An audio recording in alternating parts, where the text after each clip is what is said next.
नमस्कार सर्वांना. तर हे बघा, पावसाची वाट झालं आज 4-5 दिवस झालं बघा, बघतोय आम्ही. तर पाऊस काय साईडनं सगळ्या पडतोय, सगळ्यांना पडतोय, पण आम्हाला काय पडत नाही बघा. थोडा चिरचिर बी नाही, नुसतं वारं. त्या दिवशी इतकं वारं आलं की शेडनेट आम्ही बागाला काही बांधलेलं होतं. ही शेडनेट पूर्ण बघा ही झालं. बघा हे असं वाऱ्यानं उडून असं साईडला पडलं होतं. तर ही 2-3 दिवस झालं आम्ही ते आणतोय बांधतोय, बांधायचं चालू आहे बघा. आणि ठाप्या पण बांधायचं चालू आहे डाळिंबाच्या.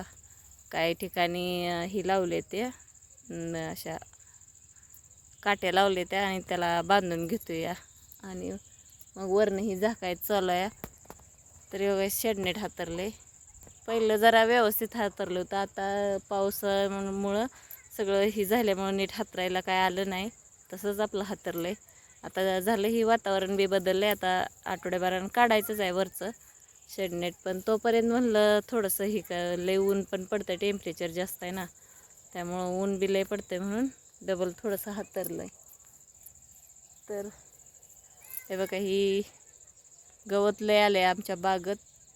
तर पाऊस बी आला आणि नळाचं पाणी पण आम्ही भिजवून घेतली ना, मोकळी बाग, त्याच्यामुळं गवत जास्त आलं रानात.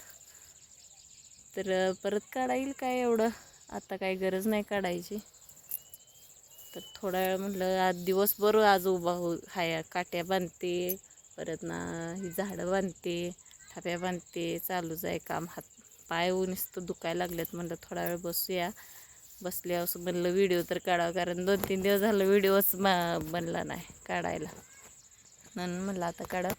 तर बघा ही आमची फळं अशी आहे ती बघा बागाची, अशी आहे ती हिरवा आणि लाल. थोडी अशा आता लालमध्ये जायला लागली ती, हिरव्यातनं लालमध्ये जायला लागली आता.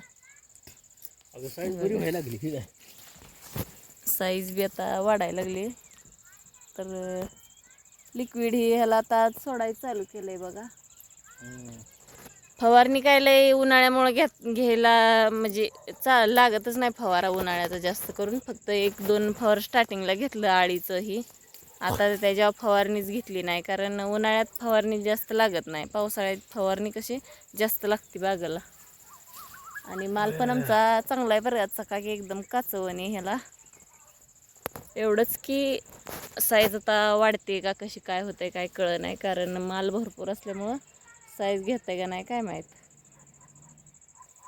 ती कसं झाडं बारकी असल्यामुळं ह्याला सगळी खालीच पडली. आधी आम्ही तार लावलेली, पण वाटलं नाही, म्हणजे मागच्या वेळेस खाली पडली नव्हती अशी ही ठाप्या, म्हणून ह्या वेळेस आम्ही हीच लावलं नाही, काठीच लावले नाही, ती तारच वडली नाही.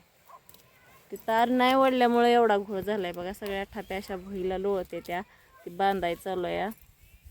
तिकडं वांगी अजून तोडायची तशीच पडले, ती वांगी तोडायला लागते ती रोजची 2-3 कॅरेट. काय काम लय महाग असतंय बघा, काम केलं तर आपल्याला आहे तसं तरी.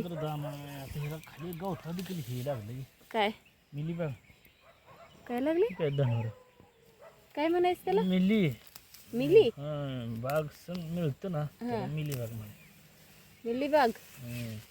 काय माहित मला तर काय असलं माहित आहे. काय अहो किती येड्यात काढ चाला.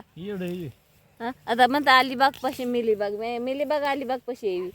रोग आहे ना, मिलीबाग रोग आहे ना धनोऱ्याला आल्याला. धनोर त्याला गाडन त्याला गाडा गावाचं नाव नाही. तुमचं तर काहीतरी मिलीबागला आहे ना, मिलीबाग आणि तिथे तर काँग्रेस राहिलाय बघा. काँग्रेस धनोर आमच्या इकडे काँग्रेस म्हणते ती हो. कुणाकडे? माझ्या माहेरात काँग्रेस म्हणते त्याला. तुम्ही धनोरा म्हणताय, धनोरा म्हणजे मला माहीत नव्हतं, आता इथं आल्यापासून माहीत आहे. कधी कधी तोंडातनं जातं काँग्रेस, परत ना पलीकडं अलीकडं असलं आम्ही म्हणतो.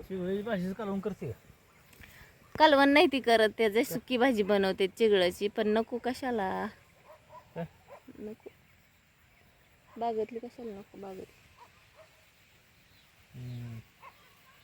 लिक्विड सोडलेलं आहे आता. तुम्ही ड्रिपच्या खालची घेतली बरोबर, काल लिक्विड सोडलंय ना, त्याच्यामुळं मग नको. ती हराळी असल्यामुळं का नाही, हराळी किती जरी खुरपली ना तर ती येतच असते बघा हराळी. बाई सगळी हराळीनं गच भरले, मोकळं भिजवल्यामुळं हराळी सगळी फुटून आली आणि ती काट्याचं गवत ते कुठून आले काय माहीत. ती तर काय उपडलं ते मुळासकट उपडलं तरच निघतंय रानातलं बाहेर, नाहीतर निघतच नाही. असं आहे. आता पावसाची वाट बघून बघून डोळं तर येता लागलं हे पेंगायला बघा. पाऊस काही येत नाही, केव्हा येईल तेव्हा येईल, त्याच्या मनात असेल तेव्हा पडेल. तवर नुसतं आभाळाकडे बघायचं, जमिनीकडे बघायचं. ऊस बांधायचा आहे, ऊसाला पाणी नाही, म्हणलं पाऊस पडेल मग बांधा येईल, पण काय पाऊसच पडत नाही. आता पाणी लागलं कमी पडायला ऊसाला, हे बागेला, वांग्याला सगळे पिकच असल्यामुळं का नाही पाणी कमी पडतंय. तरी ठिबक नाही पाणी आम्हाला, सगळं आम्ही मोकळं एकही रान आमचं भिजत नाही. नाही मोकळं असतं म्हणजे 1 एकर पण नीट भिजला नसता. ठिबकवर आहे ती एक सांगोळा बागेला, एक सांगोळा वांग्याला, एक सांगोळा ऊसाला, असं चालूच आहे बघा. अच्छा शिकाय का झालं? काय नाकात जायला सर्दी झाली का? नाही मग नाकात मिलीबाग गेले का बाकी मिलीबाग नवीनच नाव तुम्ही काय बी काढता का, त्याचं नावच आहे ते. अलिबाग बशी मिलीबाग आहे. बघा माहिती नसलं ना अशी येड्यात काढते ती बघा, मग त्यासाठी माहिती लागते प्रत्येक गोष्ट. ही काय माहिती आहे? माहीत आहे की काय बरं आहे काय लवाळा. लवाळा बरं झालं कळलं लवकर.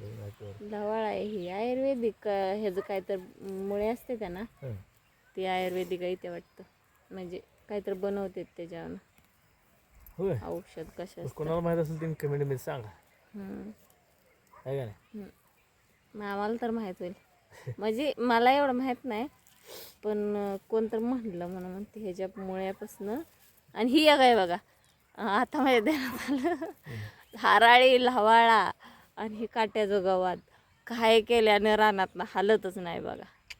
ती काट्याचं गवत मुळापासून उपटल्यावर जातंय तरी, पण ही आणि हराळी किती बी काढा जातच नाही. ज्या वेळेस ती रान नांगरल्यावर ती बाहेर निघते ना मुळ्या, ती वेचल्याव सगळ्या, मग ती जाते लवाळ्याचं गड्डं वेचलं मग ती रानातनं बाहेर निघते, नाही तर निघत नाही. आणि बागाचं कसं आहे, बागेला नांगरायला म्हणजे नांगरतच नाही, ती खुरपते ती डायरेक्ट, त्यामुळं बागेत गवत जास्त आमच्या येते. नाही आम्हाला लगेच कमेंटमध्ये म्हणते ती बागेत गवतच लय, असंच आहे तसंच आहे. तर आम्ही काढत असतो गवत सारखं, पण ती ह्याच्यामुळे येतं या, आणि त्यात गवत पाहिजे तेल येत नाही. गवतामुळे त्याला येत नाही बघा. ही काय बागेतलं गवत असलं तरी सांगते कमेंट कोण करते. होय, तर ह्यांनी राखलंय गावात, बागेत काढू देत नाही तर तरी पण आम्ही तसंच काढतोय. घरी 1-2 शिर्डी आहे, मसर आहे, ती कधी नसला असल्याला काढतो. तेल येत नाही म्हणून हा गवत असले दोन फळ गावली तेल गवत नसतं तिथं अजून बघू नये का दुसऱ्या झाडाला, 2च गावली. नाही परत अजून वैताग व्हायला सगळ्या बागत पीस. तेल आपल्या रानात जास्त येत नाही, म्हणजे 1-2 झाडावर येतो, ते बी 4-5 फळावर येतो, जास्त येत नाही तेल्या, कारण रान काळा असल्यामुळं तेला येत नाही. तर चला आता मला जाऊ द्या, माझं पण काम लय बुडतंय बघा. व्हिडिओ काढत बसलं का काम बुडतंय तिकडं, त्यामुळं तेवढाच आपला व्हिडिओ काढते कधी बनेल असं, नाहीतर राहील. चला ठेवते आता मी, पुढच्या व्हिडिओमध्ये नक्की भेटू, तोपर्यंत नमस्कार.